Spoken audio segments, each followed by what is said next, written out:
Thank you for teaching so much to all of us about business. My name is Micah Sale from New York City. You mentioned earlier that Berkshire's shoe business was great, but that other shoe businesses were not so good. What are the uncertainties of the global brand leaders that Berkshire seems to like? They like Coke and Gillette. The global brand leaders in the shoe business being Nike and Reebok. What are their uncertainties in terms of long-term competitive advantage, business economics, consumer behavior, and the other risk factors that you mentioned in the annual report this year? Thank you. So you're really asking about the future prospects of Nike and Reebok? Yeah, I don't know that much about those businesses. We do have one person in this audience at least who owns a lot of Reebok, but I'm not expressing a negative view in any way on that. I don't understand I don't understand their competitive position and the likelihood of permanence of their competitive position over a 10 or 20-year period, as well as I think I understand the position of Brown and Dexter. That doesn't mean I think that it's inferior. It doesn't mean that I think that we've got better businesses or anything. I think we've got very good businesses, but I haven't done the work, and I'm not sure if I did the work I would understand them. I think they are harder to understand, frankly, and to develop a fix on than our kinds. But they may be easier for other people who just have a better insight into that kind of business. Some businesses are a lot easier to understand than others. And Charlie and I don't like difficult problems. I mean, if something is hard to figure, you know, I mean, we'd rather multiply by 3 than by pi. I mean, it's just easier for us. Charlie, I mean...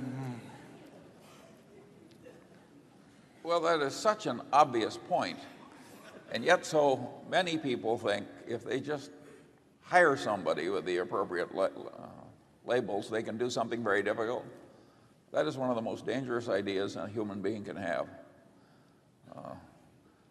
All kinds of things just intrinsically create problems. The other day I was dealing with a problem, and I said, this thing, it's a new building. And I said, this thing has 3 things I've learned to fear: an architect, a contractor, and a hill. And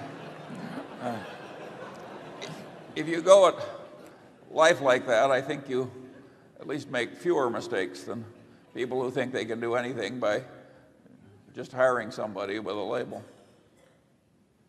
Excuse me, go ahead, sir. You don't have to hire out your thinking if you keep it simple. You don't have to do, we've said this before, but you don't have to do exceptional things to get exceptional results. And some people think that if you jump over a 7-foot bar, that the ribbon they pin on you is going to be worth more money than if you step over a 1-foot bar. And it just isn't true in the investment world at all. So you can do very ordinary things. I mean, what is complicated about this? But, you know, we're $3 billion pre-tax better off than we were a few years ago because of it. There's nothing that I know about that product or its distribution system, its finances, or anything that really hundreds of thousands or millions of people aren't capable of, that they don't already know. They just don't do anything about it. And similarly,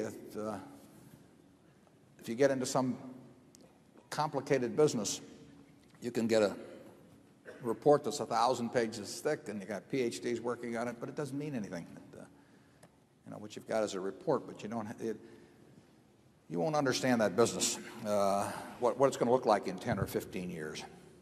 The big thing to do is avoid being wrong.